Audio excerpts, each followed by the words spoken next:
प्रिय मित्रों, नमो नमः। मैं डॉक्टर संजय मौर्य संस्कृत कौमुदी में आप सभी लोगों का स्वागत करता हूं।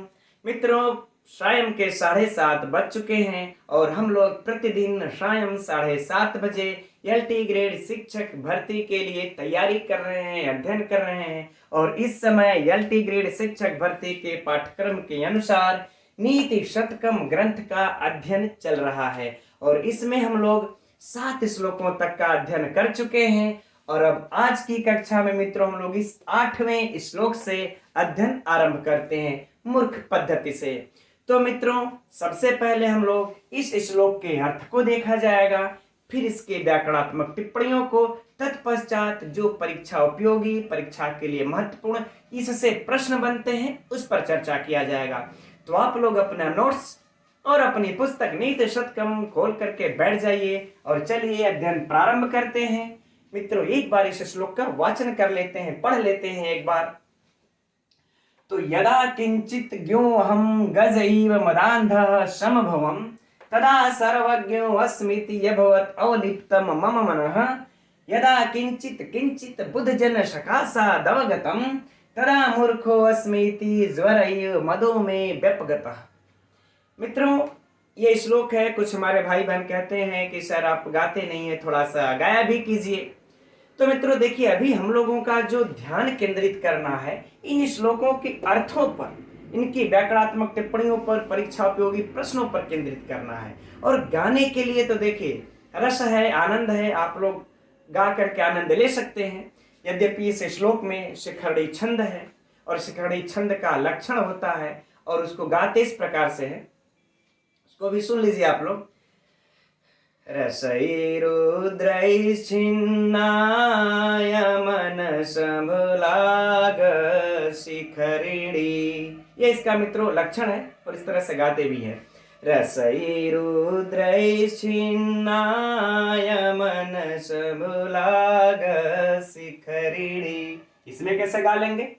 यदा किंचित ज्ञोऽहं गजैव मदान्धः समभवम्, इस प्रकार से है। आप लोग गा करके आनंद ले सकते हैं। फिलहाल हम लोगों को गायकी में समय व्यतीत नहीं करना है, अध्ययन करना है। चलिए हम लोग पहले इसके अर्थ को देखते हैं। कह रहे हैं कि यदा, यदा अर्थात जब, यदा जब। मित्रों, इसमें महाकवि भर्तृहरि ने एक अल्प ज्ञानी का, जब वह अल्प ज्ञानी होता है तो उसकी क्या स्थिति होती है, जब वह विद्वानों की संगति में आता है, थोड़ी सी प्रसंग की चर्चा है यहाँ पर। तो जब वह विद्वानों की संगति में आता है तो उसकी क्या स्थिति हो जाती है, इसका अत्यंत स्वाभाविक वर्णन किए हैं महाकवि भर्तृहरि इस श्लोक में। देखिए, कह रहे हैं कि जब किंचित, किंचित मतलब कुछ, ज्ञ मतलब ज्ञानी है ना, ज्ञ मतलब ज्ञानी। तो ये ज्ञ का मित्रों यह हो गया विशेषण, वह ज्ञानी है लेकिन कैसा ज्ञानी? कुछ, यानी कि अल्प ज्ञानी है। ठीक, क्या कह लेंगे हम इसको? अल्प ज्ञानी। तो कह रहे हैं जब अल्प ज्ञानी, अहम मने मैं, कह रहे हैं जब मैं अल्प ज्ञानी था, भगवान अरे भर्तृहरि कह रहे हैं कि जब मैं अल्प ज्ञानी था तो गज, गज मतलब हाथी। कैसे हाथी मित्रों? कह रहे मतवाले हाथी के समान, ये हो गया समान। ठीक, अब मित्रों इस समान में कौन सा अलंकार होगा? यह इव किसके साथ लगा है? संज्ञा के साथ। चलिए, अच्छा, उपमा अलंकार और उत्प्रेक्षा अलंकार पे चर्चा हम लोग उस समय कर लेंगे। अभी अगर करेंगे तो इसका अर्थ भंग हो जाएगा, फ्लो। चलिए, तो हाथी के समान मदांधा मने मदांध हो गया था, सीधे कर ले मदांध, मद से अंधा हो गया था, समभवम हो गया था, है ना। ऐसा कह रहे भर्तृहरि कि जब मैं अल्प ज्ञानी था तो मत वाले हाथी के समान मदांध हो गया था, उस समय मैं थोड़ा ही जानता था। ठीक, और भी आगे कह रहे हैं कि और आगे उस अल्प ज्ञानी की क्या स्थिति थी। अब इस पंक्ति में देखिए, कह रहे हैं तदा, तदा माने तब, कब? जब मैं अल्प ज्ञानी था तब, सर्वज्ञ, कि मैं सर्वज्ञ अस्मि इति, विच्छेद करके पढ़ लेते हैं, अस्मि इति, अस्मि माने हूं। ठीक, सर्वज्ञ हूं। ठीक, अस्मि माने मैं, अस्मि माने यहां पर कह लेंगे मैं हूं, और क्या हूं? सर्वज्ञ हूं। तब मैं सर्वज्ञ हूं ऐसा समझता था। ठीक, जब मैं अल्प ज्ञानी था तब मैं कैसा समझता था कि मैं, है ना, तदा सर्वज्ञो अस्मीति, कि मैं सर्वज्ञ हूं। ठीक, आगे करें कि अभवत अवलिप्तम, अवलिप्तम मित्रों होगा गर्व से चूर, गर्व से चूर।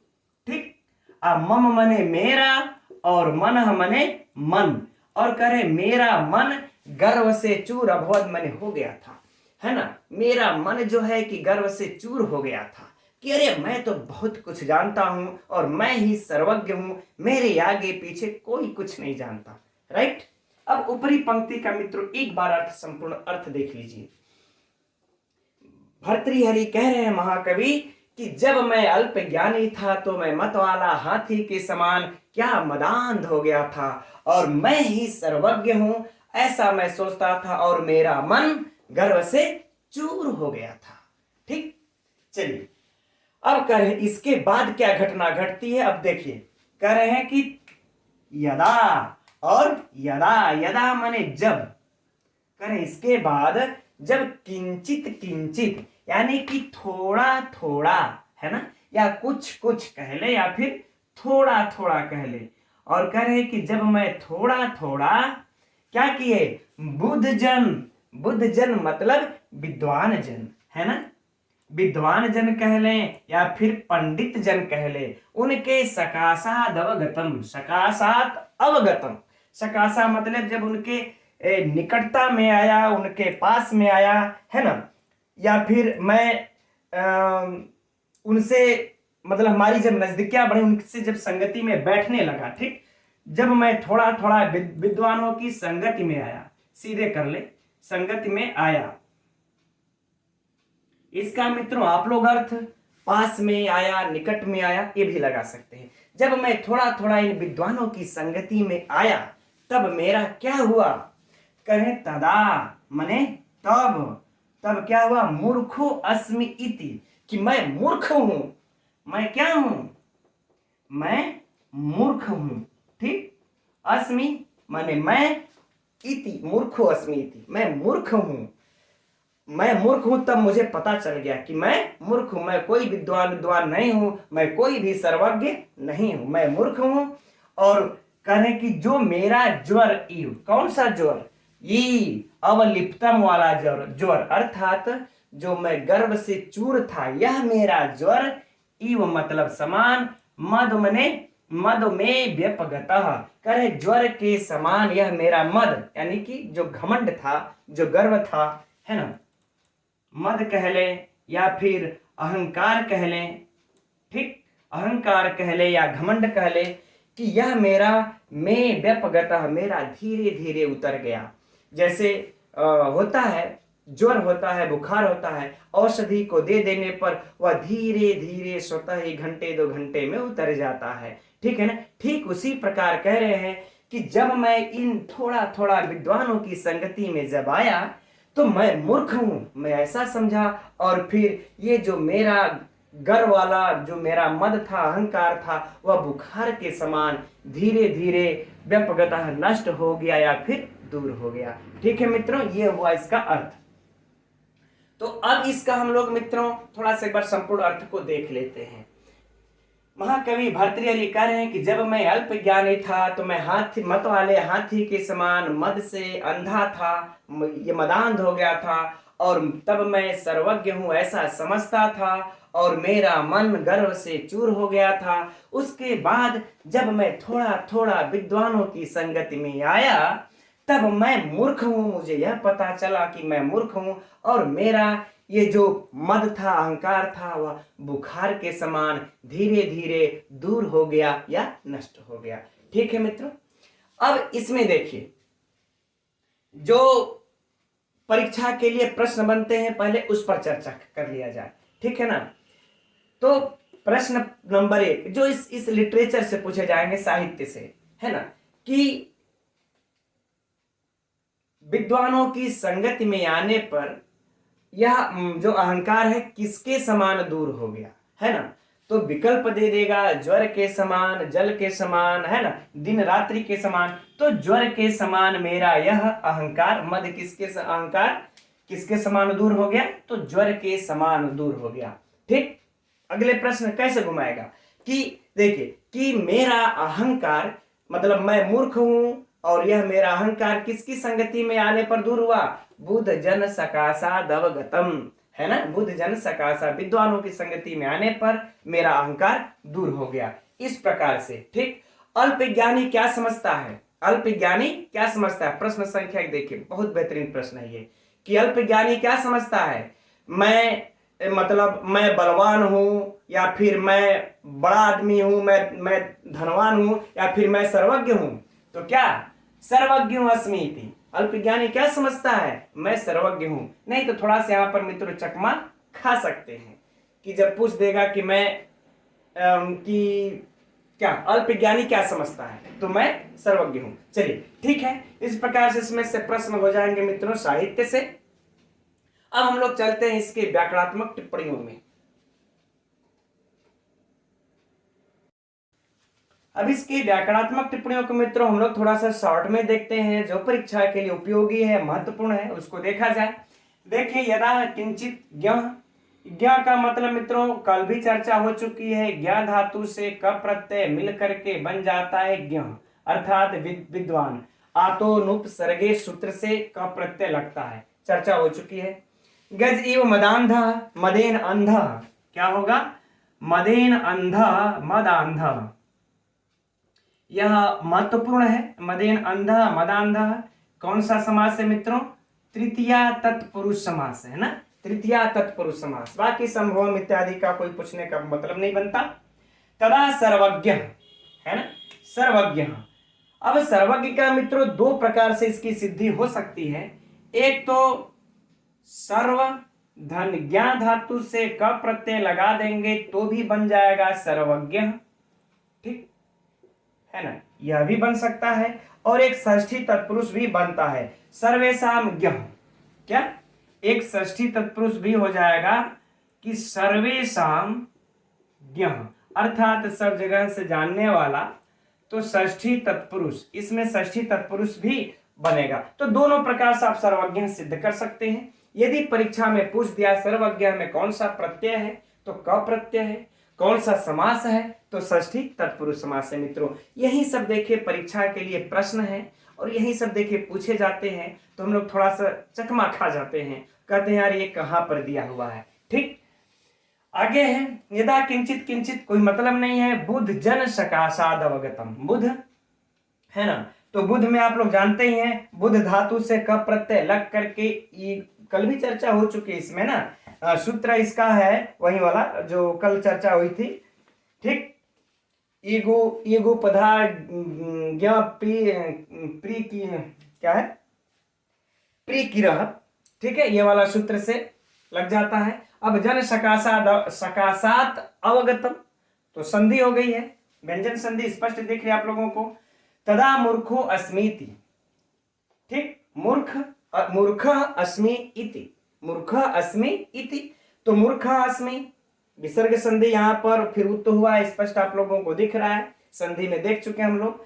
अब फिर ज्वर इव मदो में व्यपगत, नीचे का कोई मतलब नहीं है। अब मित्रों इसमें देखिए परीक्षा के लिए जो प्रश्न बनता है उस पर चर्चा करते हैं।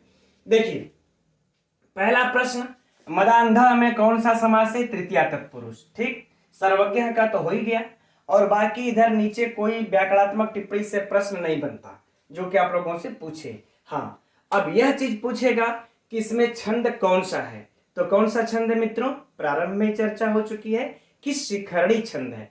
इसमें कौन सा छंद है? शिखरणी छंद है। शिखरणी छंद में कितने वर्ण होते हैं? 17। कितने? 17। जैसे मंदा क्रांता शिखरणी काउंट कर सकते हैं आप लोग, 1 2 3 4 5 6 7 8 9 10 11 12 13 14 15 16 17 हो गया, 17 अक्षर, 17 वर्ड होते हैं। अब एक चीज इसमें से और भयंकर प्रश्न बनता है मित्रों परीक्षा के लिए, अलंकार से, किसमें कौन सा अलंकार है? तो देखिए गज इव, इसी की हम थोड़ा सा चर्चा कर रहे थे, आप लोग इसको समझ लीजिएगा ध्यान से, तो अलंकार पहचानने में आसानी हो जाएगी कि गज क्या है। गज देखिए एक संज्ञा है, गज क्या है? एक संज्ञा है, और इव जो है इस संज्ञा के साथ लगा है, तो इव यानी कि हाथी के समान, तो हाथी क्या हुई, एक संज्ञा हुई ना।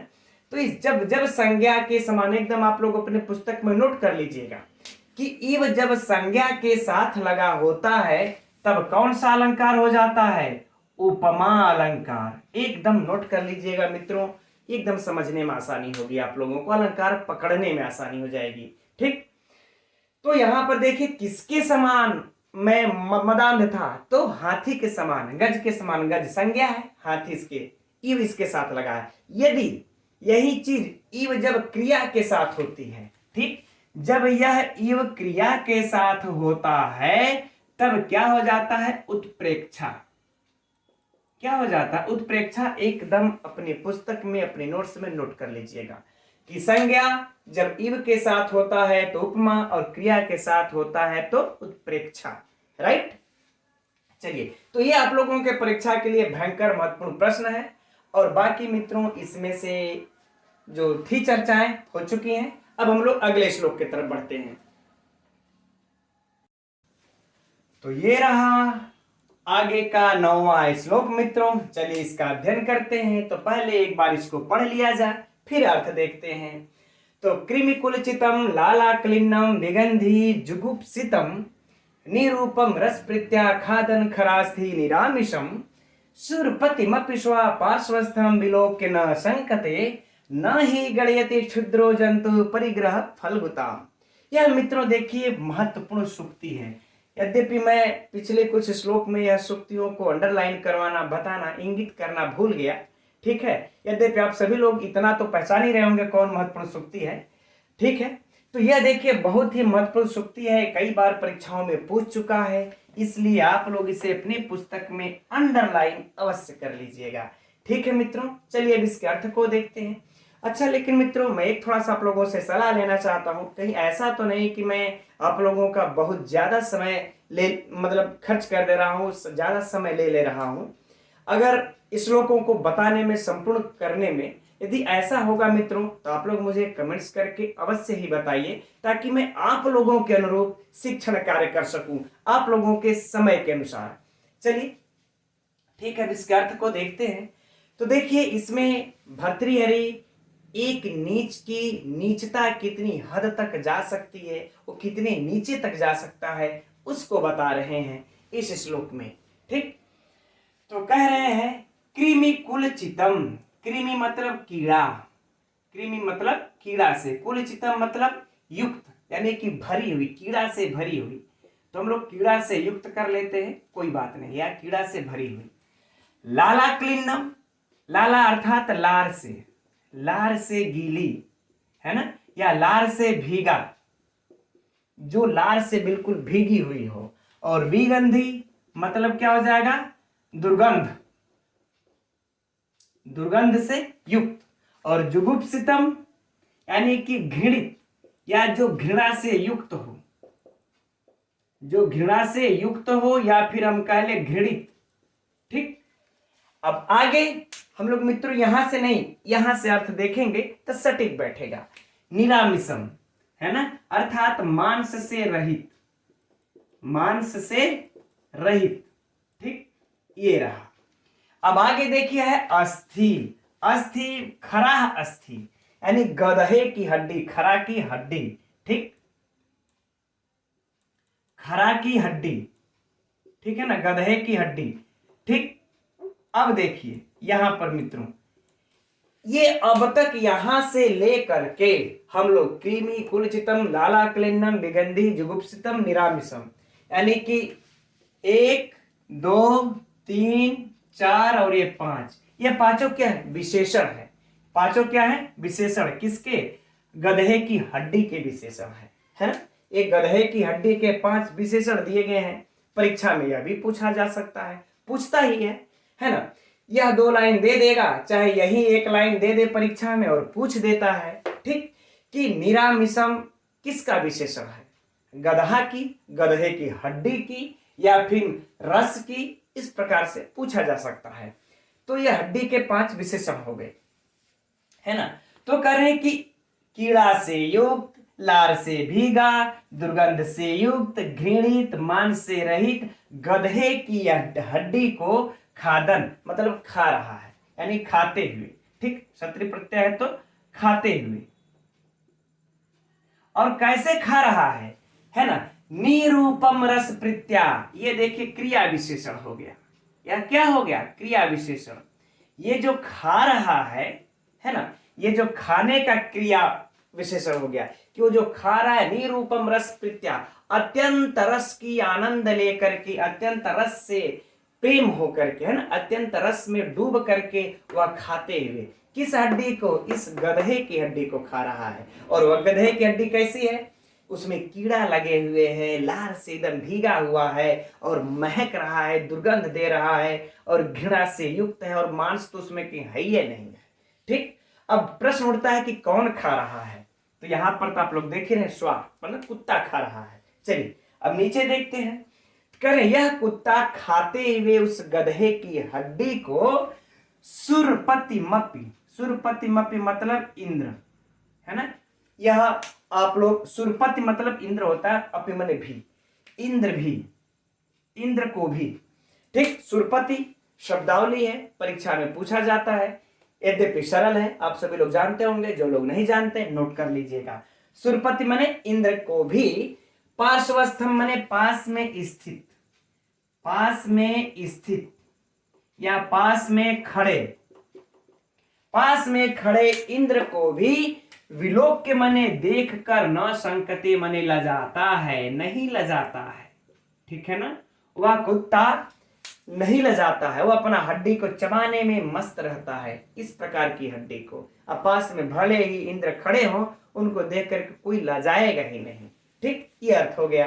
ठीक, हम नीचे देख लेते हैं, न ही गणयति, गणयति मने विचार करते हैं, गणयति मने विचार करते हैं, क्षुद्रो मतलब नीच, क्षुद्रो अर्थात नीच, जंतु मने जीव या प्राणी, कले नीच प्राणी, नीच प्राणी नहीं विचार करते हैं, परिग्रह फलगुताम, है ना, परिग्रह फलगुताम अर्थात कि वस्तु की तुच्छता, है ना, परिग्रह मतलब, परिग्रह मतलब ग्रहण की हुई, ग्रह धातु है तो ग्रहण की हुई, फलगुताम माने तुच्छता, तो ग्रहण की हुई वस्तु की तुच्छता, इस प्रकार से कर लीजिए आप लोग, ग्रहण की हुई, यद्यपि जगह है नहीं, तो ग्रहण की हुई वस्तु की तुच्छता आप लोग नोट कर सकते हैं, यही अर्थ होगा।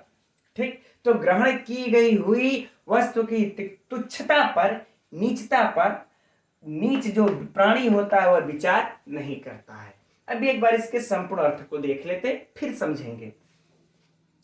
करे कीड़ा से युक्त, लार से भीगा हुआ, दुर्गंध से युक्त, घृणित, मान से रहित गधे की हड्डी को बड़े ही रस के साथ खाते हुए वह कुत्ता पास में खड़े इंद्र को भी देख करके नहीं लजाता है। यह सत्य ही है कि जो नीच प्राणी होते हैं वह ग्रहण की हुई वस्तु के तुच्छता पर विचार नहीं करते, वह नीच प्राणी ग्रहण की हुई वस्तु के तुच्छता पर विचार नहीं करते। अगर मित्रों आप लोग विद्वत जन हैं, आप सभी लोग टीचर हैं, ठीक है, इसीलिए मैं आप लोगों को सर भी कह करके संबोधित करता हूं, ठीक, तो इसका देखिए अर्थ अगर इस तरह के समझ लिया जाए, जैसे देखिए हम लोग बचपन में होते हैं तो आप लोगों ने भी किया होगा, जब कोई हमारे गुरुजी लोग आ जाते थे, गुरुजन सम्मानी जन, अगर हम कोई वैसा घृणित काम कर रहे होते हैं या फिर मतलब मान लेते हैं कोई वैसा काम कर रहे हो तो उनको देख के तुरंत छुप जाते थे कि अरे गुरुजी आ गए, सम्मानी व्यक्ति हैं, भगवान स्वरूप हमारे भगवान है, वो आ गए, तो हम लोग उस काम को छोड़ करके छुप जाते थे। तो यही बात को भावार्थ को लिए हुए ये महाकवि भर्तृहरि लिख रहे हैं कि इंद्र खड़े हो गए और उतना नीच घृणित काम कर रहा है, इस प्रकार की हड्डी को चबा रहा है, वो देख करके लजा ही नहीं रहा है। तो सत्य बात है, जो नीच व्यक्ति होते हैं वह जो भी ग्रहण वस्तु प्राप्त हो जाती उसकी तुच्छता पर विचार ही नहीं करते, राइट। अब चलते हैं परीक्षा में प्रश्न की तरफ, है ना। तो पहले तो मित्रों यही बात हो गई कि यह सुक्ति है, निचली वाली पंक्ति परीक्षा में पूछी जाती है। अगला प्रश्न सुरपति का अर्थ क्या होगा, इंद्र होगा, ठीक। इसका विशेष और विशेषण हम लोगों को ध्यान रखना है, इस गधे की हड्डी के पूरे विशेषण है। अच्छा, अब प्रश्न ऐसे पूछेगा कि इंद्र को पास में खड़े हुए देख करके भी कौन व्यक्ति नहीं लजाता? तो नीच व्यक्ति नहीं लजाता। ठीक, अब अगर इस श्लोक से सटीक प्रश्न और भी है ना कि क्षुद्र जंतु परिग्रह फलभूताम कह, मतलब किसके आने पर या किसके कह पार्श्वस्थम न ही गणेत, यानी किसके पास खड़े होने पर भी विचार नहीं करता या नहीं लजाता है या न संकते। ठीक, फिर से प्रश्न को समझिएगा कि नीच व्यक्ति किसके पास में खड़े होने पर नहीं लजाता है? तो किसके पास में खड़े होने पर नहीं लजाता है? सुरपति अर्थात इंद्र के पास खड़े होने पर भी वह नहीं लजाता है। ठीक, आगे बातें समझ में। और बाकी इसमें से और कोई विषय साहित्य से विशेष प्रश्न और नहीं बनता, ये सुक्ति है। अब इसके हम लोग व्याकरणात्मक टिप्पणियों को देखते हैं। तो इसके व्याकरणात्मक टिप्पणियों को मित्रों हम लोग फटाफट देख लेते हैं। कृमि कुल चितम, तो कृमिणाम कुलम, कृमिणाम कुलम, ठीक, यानी कि कीड़ों का समूह, तो मित्र हो जाएगा षष्ठी तत्पुरुष, है ना।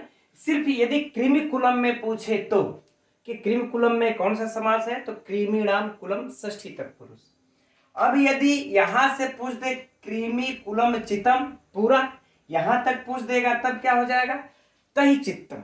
ठीक, अर्थात करें इसमें हो जाएगा तृतीया तत्पुरुष, क्या? उससे व्याप, तो हो जाएगा इसमें तृतीया तत्पुरुष। ठीक, अब आगे बढ़ते हैं। लाला क्लिन्नम, लालया क्लिन्नम, विग्रह क्या हो जाएगा इसका? लालया क्लिन्नम, है ना, लालया क्लिन्नम।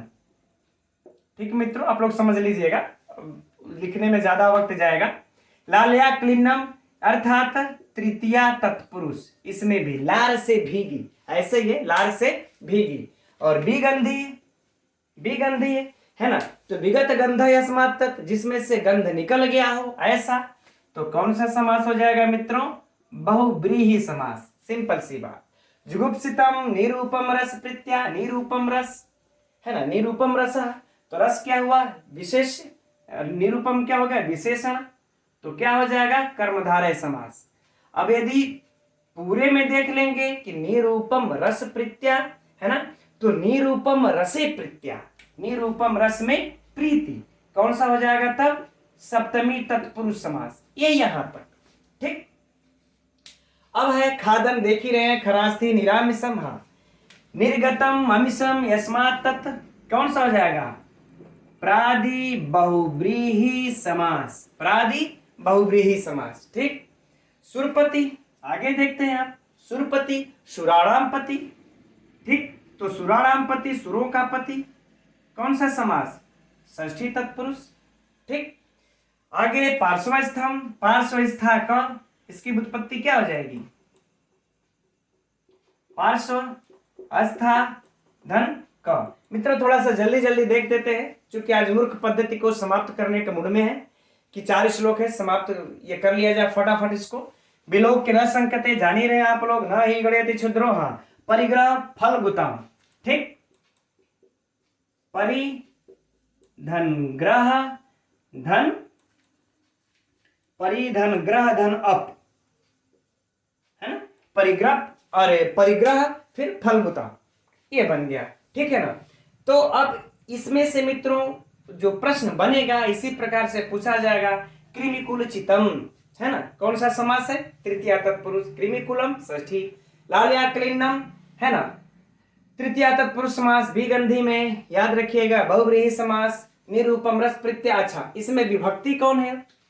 यह निरूपम रस प्रत्यय पूरे में तृतीया विभक्ति, ठीक, तृतीया विभक्ति है, हेतु सूत्र से हुई है ना।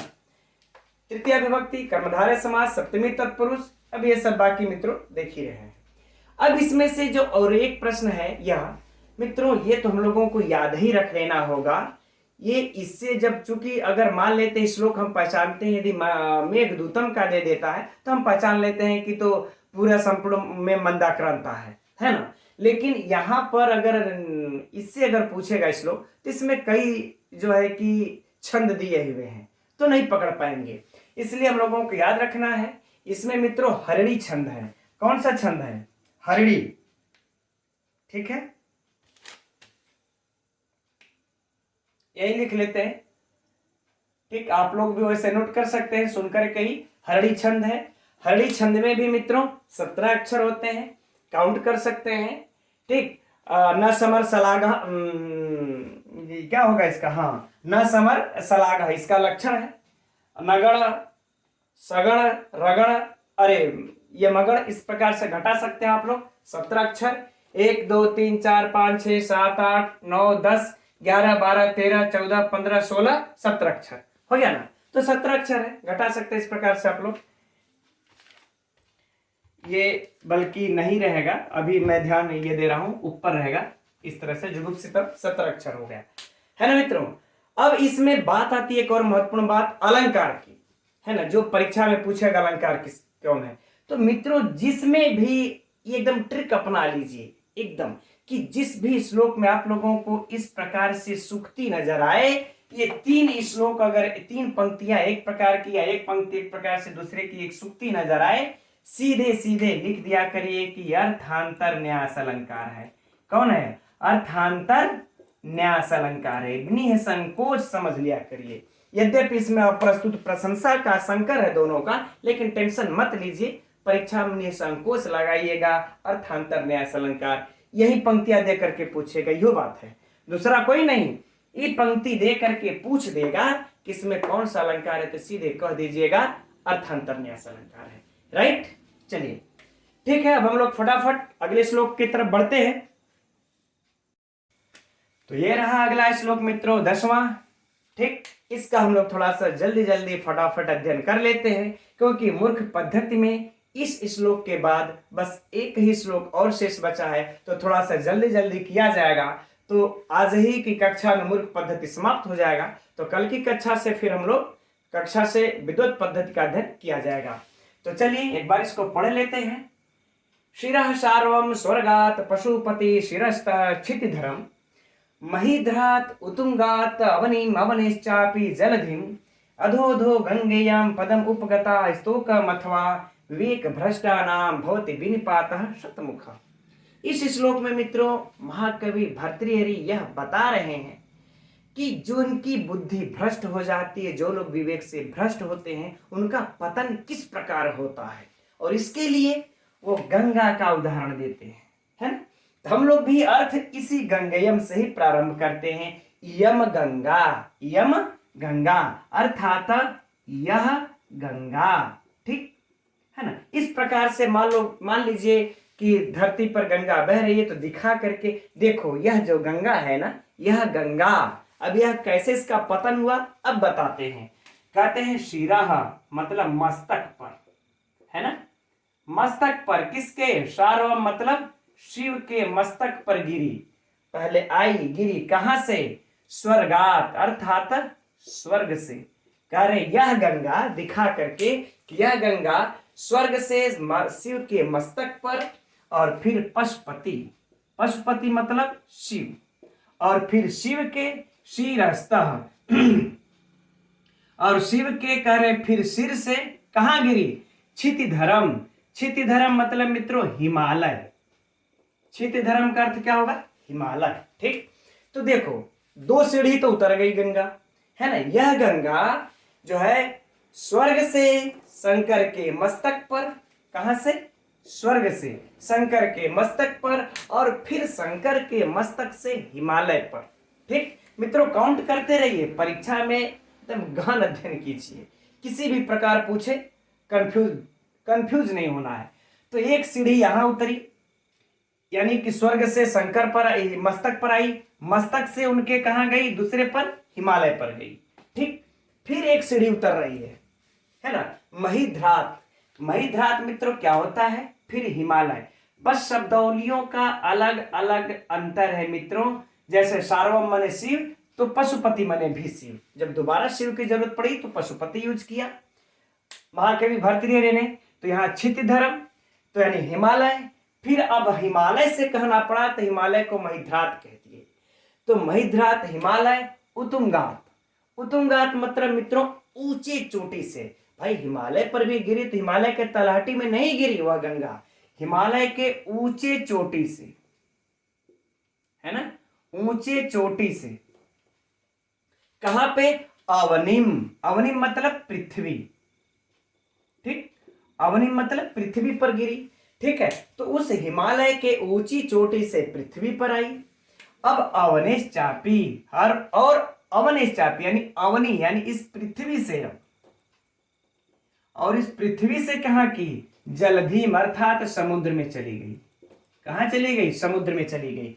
तो मित्रों अब यहां पर देखिए, वह दूसरा रहा या तीसरा रहा, और ठीक है ना, यानी कि पहले फिर से काउंट कर लेते हैं कि स्वर्ग से मस्तक पर आई, ठीक, फिर इस मस्तक से हिमालय पर चली गई दूसरा, और फिर हिमालय से यह पृथ्वी पर चली गई तीसरा, और पृथ्वी से यह समुद्र में चली गई चौथा, है ना।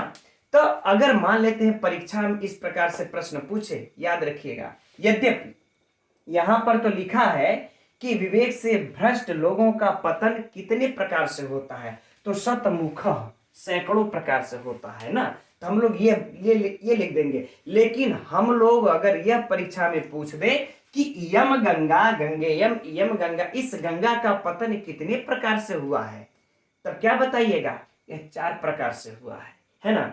यहां पर तो विवेक से भ्रष्ट लोगों की बातें हो रही है कि पतन सैकड़ों प्रकार से होता है, यह भी परीक्षा में पूछा जा चुका है मित्रों, याद रखिएगा, नोट कर लीजिएगा कि विवेक से भ्रष्ट लोगों का पतन सैकड़ों प्रकार से होता है। यह प्रश्न तो एक हो गया। लेकिन अगर मान लेते अब परीक्षा में ये न पूछ करके यह पूछ दिया कि गंगा का पतन कितने प्रकार से हुआ है नीति शतकम के अनुसार, तो 4 प्रकार से, नोट कर लीजिएगा। चलिए आगे बढ़ते हैं। अब अधोधो गंगेयम, तो कह रहे कि यह गंगा, अधोधो मतलब नीचे नीचे, है ना, नीचे ही नीचे, ठीक, पदम मतलब स्थान, स्थान, पदम मतलब स्थान को, उपगता माने, उपगता मतलब प्राप्त, और स्तोकम मतलब कह ले कि थोड़ा थोड़ा, स्तोकम अथवा यानी कि थोड़ा थोड़ा, कह रहे कि थोड़े थोड़े यानी कि नीचे ही, नीचे नीचे, थोड़ा थोड़ा करके नीचे नीचे ही पद को, स्थान को प्राप्त होती चली गई। यह गंगा थोड़ा थोड़ा नीचे नीचे, थोड़ा थोड़ा करके नीचे ही नीचे स्थान को प्राप्त होती चली गई।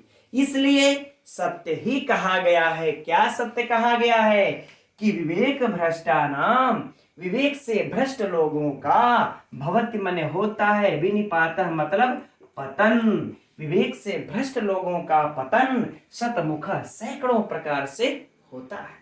राइट मित्रों, एक बार झटके में संपूर्ण अर्थ को देख लेते हैं कि देखो यह गंगा मस्तक, स्वर्ग से शंकर के मस्तक पर गिरी, शंकर के मस्तक से फिर हिमालय, हिमालय से पृथ्वी, पृथ्वी से समुद्र, समुद्र पृथ्वी से जाकर के समुद्र में मिल गई, खारा हो गई, पतन हो गया उसका। तो इसलिए इस प्रकार से वह गंगा थोड़ा थोड़ा करके यह नीचे नीचे यह स्थान को प्राप्त होती चली गई। सत्य ही कहा गया है कि विवेक से भ्रष्ट लोगों का पतन सैकड़ों प्रकार से होता है। राइट मित्रों, अब देखिए ये वाली निचली पतन, अरे निचली पतन, निचली वाली पंक्ति को अंडरलाइन कर लीजिएगा। बहुत महत्व से महत्वपूर्ण यह सूक्ति है, परीक्षा में पूछ चुका है। ठीक, यह क्या हुई, सूक्ति हुई। राइट, इसको अंडरलाइन कर लीजिएगा। अब देखिए परीक्षा के लिए प्रश्न, अब थोड़ी सी चर्चा कर लेते हैं साहित्य से। अभी तो ये चर्चा हो गई कि गंगा का पतन कितने प्रकार से हुआ है, 4 प्रकार से। विवेक भ्रष्ट लोगों का पतन कितने प्रकार से होता है मित्रों, सैकड़ों प्रकार से। अब ये वाला चारों से प्रश्न भी बहुत भयंकर बनेगा परीक्षा में। जैसे सिंपल है लेकिन याद रखिए ना, याद रखने का कार्य है हम लोगों का कि हिमालय से गंगा कहाँ गिरी, है ना। ऑप्शन दे देगा समुद्र, पृथ्वी, मस्तक और स्वर्ग, है ना। तो हिमालय से गंगा कहाँ आती है, ठीक, जो है कि पृथ्वी पर। हिमालय से कहां पर आती है, पृथ्वी पर। ये कंफ्यूज नहीं होना है मित्रों हम लोगों को कि पृथ्वी, हिमालय भी तो पृथ्वी पर ही है, यहां एक्स्ट्रा दिमाग नहीं लगाना है। जो श्लोक कह रहा है उस श्लोक को पकड़ना और श्लोक के अनुसार हम लोगों को परीक्षा में उत्तर देना है। तो ये क्रम याद रखना है, क्योंकि क्रम से पूछेगा कि शंकर के मस्तक से गंगा कहां गिरी, हिमालय पर कि पृथ्वी पर। तो ये नहीं सीधे लगा देना है शंकर के मस्तक से जटा में से सीधे पृथ्वी पर गिर गई। हिमालय पर काहे गिरेंगे, हिमालय भी तो पृथ्वी पर है ना, श्लोक पकड़ना है। ठीक, तो शंकर के मस्तक से हिमालय पर गिरी, इसमें से किसी चारों में से उठा करके प्रश्न पूछा जा सकता है। राइट, चलिए अब एक प्रश्न और भी प्राप्त होता है कि यह वाला अधोअधा कह पदम उपगता स्तोकम न, या इसी तरह से इतना ही तक दे देगा प्रश्न उठा करके। अधोधा अधोधो पद कह पदम उपगता, नीचे ही नीचे का पदम उपगता, कौन प्राप्त हुआ नीचे नीचे पद के स्थान को, तो गंगा। ठीक हो गया। चलिए अब हम लोग इसको फटाफट व्याकरणात्मक टिप्पणी को देखते हैं। तो मित्रों अब इसकी व्याकरणात्मक टिप्पणियों को फटाफट देख लेते हैं हम लोग। सार्वम, सार्वम का हो जाएगा सर्व धन अण, प्रत्यय लग करके बन जाता है मित्रों सार्वम। याद रखिएगा सार्वम अर्थात शिव, यह पूछ चुका है परीक्षा में, है ना, तो नोट कर लीजिएगा सार्वम माने शिव, क्योंकि अब यहाँ पर हो सकता है सिर भी अर्थ दिया था ऑप्शन में, सिर समझ लें। तो सर्वधन अण सार्वम अर्थात शंकर। स्वर्गात कौन सी विभक्ति है, पंचमी विभक्ति है। अब है पशुपति, पशुपति अर्थात पशु नाम पति, पशुओं का पति तो षष्ठी तत्पुरुष समास, है ना, पशु नाम पति। अब है आगे शिरस्तः, तो तस्य शिरस्त यानी कि पशुपति का सिर। तो अगर हम यहां तक पूरे में भी समास लेंगे मित्रों तो अभी कौन सा समास हो जाएगा, षष्ठी तत्पुरुष समास, क्योंकि पशुपति का सिर, तस्य शिरस्त। ठीक, अब है कि इसमें विभक्ति कौन सी लगी है, तो अपादाने पंचमी से पंचमी विभक्ति, क्योंकि पंचमी विभक्ति, क्योंकि मित्रों यदि परीक्षा में भाई इसमें विभक्ति भी पूछ सकता है। पशुपति शिरस्ता में कौन सी विभक्ति है, तो पंचमी। पशुपति शिरस्ता में कौन सा समास है, तो षष्ठी तत्पुरुष समास। पशुपति में सिर्फ कौन सा समास है, तो भी षष्ठी तत्पुरुष। स्वर्गात में भी पंचमी। अब क्षितिधरम, ठीक है ना, तो क्षितिधरम अर्थात क्षितेधरम यानी कि षष्ठी तत्पुरुष समास, इसमें भी कौन सा हो जाएगा, षष्ठी तत्पुरुष समास। ठीक, चलिए अब आगे देखते हैं फटाफट। महिध्रात, महिध्रात तो मित्रों मही धन ध्री धन क, महिध्रा है ना, मही धन ध्री धन क क्या बन जाएगा, महिध्रा। अब महिध्रा तो अब इसके बाद तो सु आदि की उत्पत्ति तो करना ही पड़ेगा हम लोगों को, है ना, तो जब सु आदि की उत्पत्ति करेंगे तो महिध्रात चूंकि वहां से अलग, उस हिमालय से अलग हो रही है ना, उस हिमालय से अलग हो रही है कौन, गंगा, तो इसमें भी क्या हो जाएगा, महिध्रात पंचमी। फिर यहां पर संधि हुई उतुंगात, उतुंगात। अवनिम, अवनिम माने पृथ्वी, यह महत्वपूर्ण शब्द है मित्रों, पूछ चुका है परीक्षा में, याद रखिएगा। ठीक, जलधिम, जलधाधन की,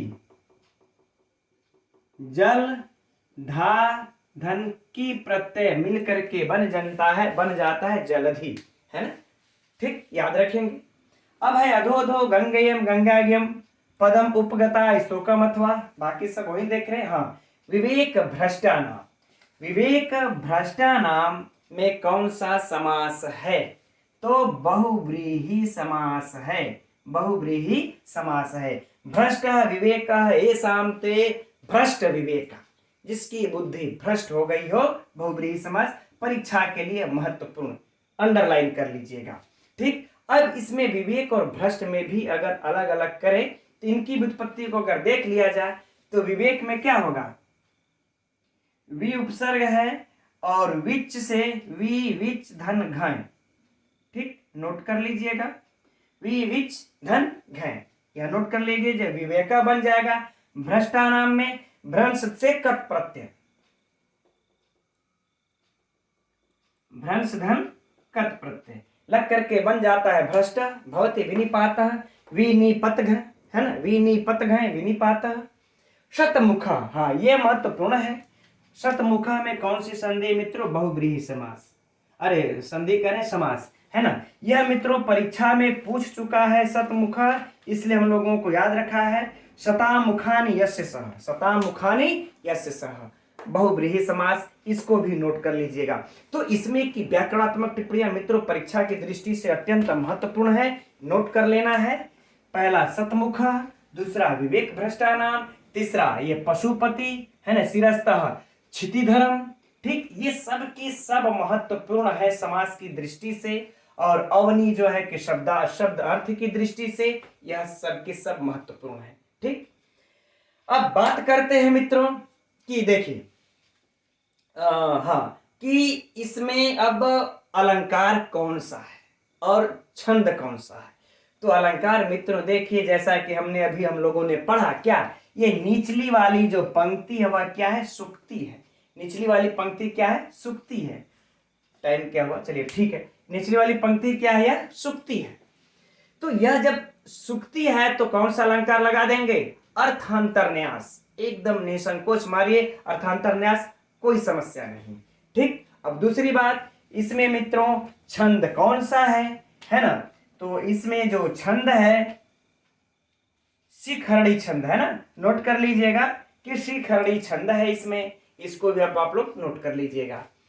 अब बाकी यही सब होंगे मित्रों परीक्षा के प्रश्न। साहित्य से भी चर्चा हो चुकी, व्याकरण से भी। ठीक है मित्रों, इस प्रकार से आप लोग पढ़ते रहिए, जो साहित्य का अर्थ निकाले उसमें से परीक्षा उपयोगी प्रश्न, और फिर इस व्याकरण से परीक्षा उपयोगी प्रश्न। फिर देखिए अपने अंदर जो कॉन्फिडेंस आएगा, और परीक्षा में सफलता तो एकदम बाएं हाथ का काम है। ठीक, चलिए अब आज 11वां भी श्लोक पढ़ लेते हैं और मूर्ख पद्धति को समाप्त करते हैं। तो यह रहा मित्रों मूर्ख पद्धति का अंतिमवां श्लोक, अर्थात 11वां श्लोक। चलिए इसका अध्ययन करते हैं, और इसके अध्ययन के साथ आज की कक्षा की हम लोग समाप्ति किया जाएगा। इसको एक बार पढ़ लेते हैं। शक्यो वारयितुं जलेन हुतभुक् क्षत्रेण सूर्यातापः नागेन्द्रो निशितांकुशेन समदो दंडेन गोगर्धभौ व्याधिर्भेषज संग्रहैश्च विविधैर मंत्र प्रयोगैर्विषम् सर्वस्य औषधम अस्ति शास्त्र विहित मुख्यस्य नास्ति औषधम। ठीक, तो महाकवि भर्तृहरि कह रहे हैं कि इस संसार में सबकी तो दवाई है भैया, लेकिन मूर्खों की कोई दवाई नहीं है ना। इसी के साथ ही मूर्ख पद्धति को समाप्त करते हैं। तो देखते हैं संसार में अगर सबकी दवाई है तो किस किस की उदाहरण देते हैं कि उसकी दवा है, बस वही बात को बताते हैं। तो कह रहे हैं शक्यो माने सकता है, वारयितुम माने शांत, सीधे सीधे कर ले, शांत किया जा सकता है। जलेन मतलब जल के द्वारा, हुतभुग माने अग्नि को। ठीक, यदि कहीं अग्नि लग गई है तो उसका उपाय है, उस अग्नि को जलेन वारयितुम शक्यो, जल के द्वारा शांत किया जा सकता है। फिर कर रहे क्षत्रेण सूर्यातापः, सूर्यातपः है ना। करें यदि आपको धूप लग रही हो या सूर्य का धूप से आप परेशान हो तो उसका भी छाता है ना, जिसको हम लोग छतरी बोलते हैं, इसका भी उपाय है कि छाता से उसको रोका जा सकता है, सूर्य की धूप को, गर्मी को। ठीक, आगे कहते हैं नागेंद्रो माने हाथी। नागेंद्र माने क्या होता है, हाथी। नागेंद्र हाथी, याद रखिएगा, यह परीक्षा में पूछ चुका है, इसलिए इस पर विशेष ध्यान होना चाहिए। नागेंद्र माने हाथी, और निशित, निशित मतलब क्या होता है, तीक्ष्ण है ना, इस तरह से रहेगा तीक्ष्ण। ठीक, निशित अर्थात तीक्ष्ण, और अंकुशेन माने अंकुश, जो वो सब लिए रहते हैं हाथी के, जो मतवाले होते हैं, एक लंबा सा भाला की तरह लगा होता है, उसमें देखेंगे तो आगे नुकीला बना होता, उसी से उसके मस्तक पर कोच करके है ना, चुभो करके क्या करते हैं, समदो माने मदमस्त या मद से युक्त। ठीक, मदमस्त ही कर लेते हैं संक्षेप में, मद से मदमस्त। तो मित्रों ये समदो इस नागेंद्र का विशेषण है, याद रखिएगा। समदो क्या है, मद से युक्त। कौन हो, मद से युक्त कौन है, तो नागेंद्र, मद से युक्त हाथी। हाथी कैसा, ये तो ये विशेष्य, और यह विशेषण हुआ, और यह क्या हो गया, विशेष्य, नोट कर लीजिएगा।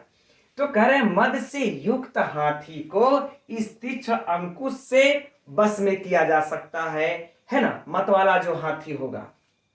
आगे कहते हैं दंडेन गोगर्धभौ, करे दंडेन मतलब दंड के, डंडा के द्वारा ढाए ढाए मार पीट करके इस दंड के द्वारा, गो मतलब बैल है ना, वृषभा, गर्दभा माने गधा, ठीक।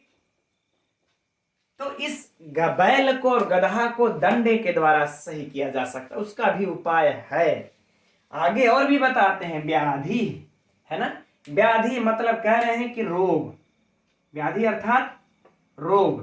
कर इस रोग का व्याधि भेषज संग्रह, संग्रह फिर च, संग्रही अलग कर लेंगे विच्छेद, संग्रही च मतलब संग्रह मतलब दवा के, भेषज मतलब औषधि, और कह रहे संग्रह मतलब इकट्ठा करना, नहीं समझिएगा, सेवन से, है ना। तो कह रहे हैं कि औषधि के सेवन से या फिर दवा के सेवन से, है ना, दवा के सेवन से क्या, किसको रोका जा सकता है, तो रोग को। अगर बहुत भयंकर रोग है तो उसको नित्य दवा का सेवन करते हैं तो उसका भी निवारण है, उसको ठीक किया जा सकता है। आगे कह रहे विविधय मंत्र प्रयोग विषम, है ना, और कह रहे विविध प्रकार के मंत्रों का प्रयोग करके विषम अर्थात जो विष होता है उसको भी निवारण किया जा सकता है। एक मंत्र नहीं लगा, दूसरा मंत्र लगाएंगे, तीसरा मंत्र लगाएंगे, लेकिन विविध प्रकार के मंत्रों से उस विष को भी रोका जा सकता है।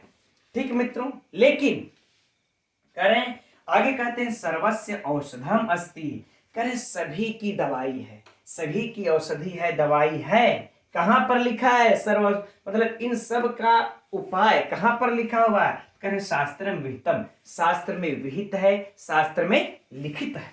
कहां पर, इस शास्त्र में लिखित है, राइट। लेकिन मूर्खस्य नास्ति औषधम, मूर्खों की कोई औषधि किसी भी शास्त्र में नहीं लिखी हुई है। तो मित्रों समझ में आ गई बातें, फिर से एक बार इस संपूर्ण अर्थ को देख लेते हैं।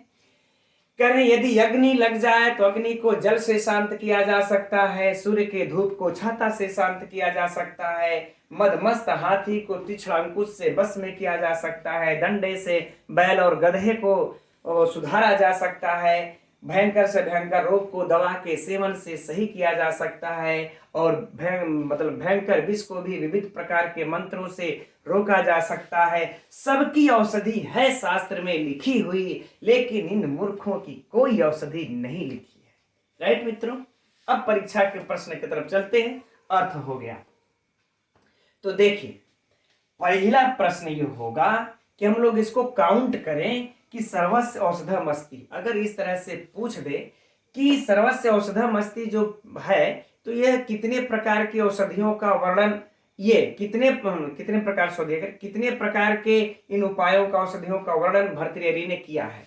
ठीक है, तो काउंट कीजिए मित्रों। यहां पर देखिए हुआ एक, है ना, कि अग्नि को शांत करना, धूप को रोकना 2, ठीक, हाथी को बस में करना 3, बैल गधा को बस में करना 4, और ये व्याधि को ठीक करना, रोग को 5, और विष को भी शांत करना 6। तो इस 6 प्रकार के उपायों की, औषधियों की चर्चा की है। फिर से प्रश्न पर ध्यान रहे, भर्तृहरि ने अपने नीति शतक में कितने प्रकार की रोगों की या कितने प्रकार के औषधियों का, उपायों का वर्णन किया है, कुछ भी पूछ सकता है। तो ये 6 प्रकार का याद रहे, ठीक। ये तो गुण प्रश्न अंदर तक पूछेगा तब हो गया। अब जो पूछ चुका है उस पर चर्चा करते हैं।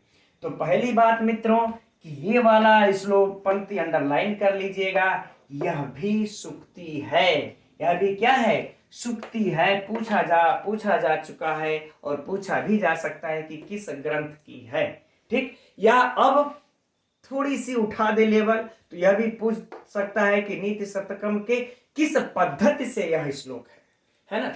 तो यह भी याद रखिएगा, यह पंक्तियां उठा करके बस ऊपरा के एक लाइन दे करके पूछ देगा कि किस जो है कि पद्धति का है, तो यह भी याद रख लेना हम लोगों को, राइट। चलिए अब इसमें यह हो गया। अब एक जो और प्रश्न इसमें से बनता है कि शास्त्रों में विहित किसकी औषधि नहीं है, किसकी औषधि शास्त्रों में विहित नहीं है, तो मूर्खों की औषधि शास्त्रों में नहीं है। किसकी औषधि नहीं है इस दुनिया में, चाहे किसकी औषधि नहीं है, तो मूर्खों की औषधि नहीं है। फेमस प्रश्न है, पूछ चुका है परीक्षा में, ठीक मित्रों।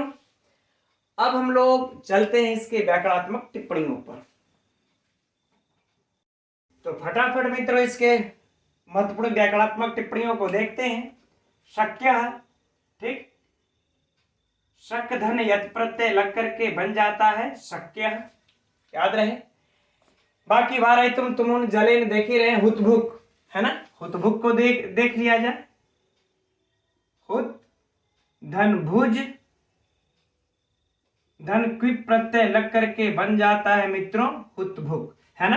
तो आप लोगों को सिर्फ यही पूछेगा परीक्षा में, हुतभुक में कौन सा प्रत्यय है, तो क्विप प्रत्यय है, ठीक। शक्य में कौन सा प्रत्यय है, तो यत प्रत्यय है। छत्रेण में विभक्ति कौन सी है, तृतीया विभक्ति है। सूर्यातापा देख रहे। अब नागेंद्र, इसका मित्रों नोट कर लीजिएगा, परीक्षा के लिए बड़ा महत्वपूर्ण है, क्योंकि इसमें दो समास बनता है। एक तो बनता है षष्ठी तत्पुरुष भी और एक बनता है सप्तमी तत्पुरुष भी बनता है। तो जैसा विकल्प देखिएगा परीक्षा में वैसा कार्य कीजिएगा। अगर उपर्युक्त दोनों है तो दोनों भी लगा सकते हैं नागेंद्र में, क्योंकि नागा नाम इंद्र, नागेंद्र तो षष्ठी तत्पुरुष और नागेशु इंद्र तो सप्तमी तत्पुरुष। तो विग्रह जब हम लोग इसका करेंगे तो जैसा हम लोग अर्थ देखते हैं वैसा इसका विग्रह कर लेते हैं, दोनों समास बनते हैं, याद रखिएगा, ठीक। एक है उपमति भी बनता है, खैर उसको छोड़ देते हैं, इन दोनों को याद रखते हैं। आगे देखिए, निशितांकुशेन, निशित अंकुशेन, तीक्ष्ण है, तीक्ष्ण अंकुश, तो यह क्या हुआ, इसका विशेष्य है, यह क्या है, विशेषण है, और उल्टा लिखा गया है ना। यह क्या है, निशिता विशेषण है, यानी कि तीक्ष्ण है, विशेषण है, यह क्या है, विशेष्य है। तो विशेषण विशेष्य हो गया तो कौन सा समास हो जाएगा, कर्मधारय समास, सिंपल सी बात। तो निशितांकुशेन में कौन सा समास है, कर्मधारय समास। ये समदा एकदम वेरी वेरी इंपॉर्टेंट है परीक्षा की दृष्टि से मित्रों, इसको तो एकदम नोट कर लीजिए। समदा हमें बहुब्रीहि समास, कौन सा समास है, बहुब्रीहि समास, इसको तो एकदम नोट कर लीजिएगा। और वैसे भी यह विशेषण है मद से युक्त, मद से युक्त कौन है, तो नगेंद्र, हाथी है। तो विशेषण प्रायः तो जो है कि इसी में हुआ करते हैं, बहुब्रीहि में ही। चलिए, दंडेन में तृतीया विभक्ति गो गर्दभौ, गो गर्दभौ यानी गोच गर्दभच, कौन सा समास हो गया, ठीक, द्वंद्व समास, राइट। अब आगे बढ़ते हैं, व्याधिर भेषज संग्रहिश्च, है ना, व्याधिर भेषज संग्रही, दवा का संग्रह, षष्ठी तत्पुरुष समास। भेषज संग्रह में विविधई मंत्र प्रयोग ही विषम, है ना। तो मंत्र प्रयोग ही तृतीया विभक्ति है, मंत्रों का प्रयोग, तो षष्ठी तत्पुरुष समास। आसान सा है मित्रों, एकदम बिल्कुल आप लोग लगा सकते हैं। अर्थ इसी तरह से निकाल कर कि क्या कौन सा उसमें जो है कि समास हो रहा है, कौन सा विभक्ति है, बस थोड़ा सा प्रत्यय के लिए दिमाग लगाना पड़ेगा कि इसमें कौन सा प्रत्यय। चलिए ठीक है। सर्वस्य औषधम अस्ति, कोई विशेष बात नहीं है। शास्त्र वीतम मूर्खस्य नास्ति औषधम, ठीक, मूर्खों की कोई औषधि नहीं है। तो यहां पर ये आप लोगों के लिए औषधम ये महत्वपूर्ण है मित्रों, है ना। इसकी व्युत्पत्ति नोट कर लीजिएगा, ओस धन धा धन की बन जाता है औषधि, क्या बन जाता है, औषधि, है ना। इस औषधि में ये बन जाता है, जब औषधि में हम लोग अण प्रत्यय जब लगा देते हैं मित्रों तब बन जाता है औषधम, ये रहा, तब बनता है औषधम। तो औषधम में यदि पूछे परीक्षा में प्रश्न कि औषधम में कौन सा प्रत्यय है, औषधम में तब अण, औषधि में कौन सा प्रत्यय है, तो धा से की प्रत्यय, तब आप लोग इसको मारिएगा ना, ओस धन धा धन की, ठीक, तब आप लोग इसको की को लगाइएगा, राइट। चलिए बीच में धन लगा लीजिए, कोई बात नहीं है, ठीक है मित्रों। इसमें अब बात कर लेते हैं थोड़ा सा हम लोग छंद वंद की। तो छंद आप लोग देख ही रहे हैं, शार्दूल विक्रीडित छंद है, आप लोग काउंट करके मिला सकते हैं। तो मित्रों आज ये मूर्ख पद्धति समाप्त हो गया इसी श्लोक के साथ, और बाकी इसमें से अब जो हम लोगों ने चर्चा किया वही लगभग परीक्षा के प्रश्न है। जो महत्वपूर्ण है मैं फिर से एक बार इंगित कर दे रहा हूं, समदह, नागेंद्र, दो, और एक ये औषधि वाला ना, औषधम, इस औषधि को भी नोट कर लीजिएगा। ये 3 महत्वपूर्ण है। हुत भुक में भी कौन सा प्रत्यय, यह भी मित्रों पूछ चुका है, इसे भी याद रखिएगा। ठीक, इतना गोगर दबाओ तो ऐसे ही याद है आप लोगों को। ठीक, चलिए तो आज के दिन मित्रों अब इतना ही क्लास में रहने देते हैं। इसी के साथ हम लोगों का एक क्लास कक्षा मूर्ख पद्धति समाप्त हो गया। कल से हम लोग विद्वत पद्धति का अध्ययन करेंगे और जब वह भी समाप्त हो जाएगा ना, तो 2 पद्धति के अध्ययन की समाप्ति के पश्चात तब टेस्ट लिया जाएगा, तब लाइव प्रश्नोत्तरी किया जाएगा। ठीक है मित्रों, तो आप लोगों को कक्षा कैसी लगती है, समझ में आता है या नहीं आता है, या फिर मुझे और भी कितना सुधार करके आप लोगों के लिए प्रति शिक्षण कार्य करने की आवश्यकता है, कमेंट्स करके अवश्य बताइएगा। और मित्रों जो लोग सब्सक्राइब नहीं किए होंगे सब्सक्राइब कर लीजिएगा चैनल को। कल मिलते हैं 7:30 बजे। नमो नमः, शुभ रात्रि।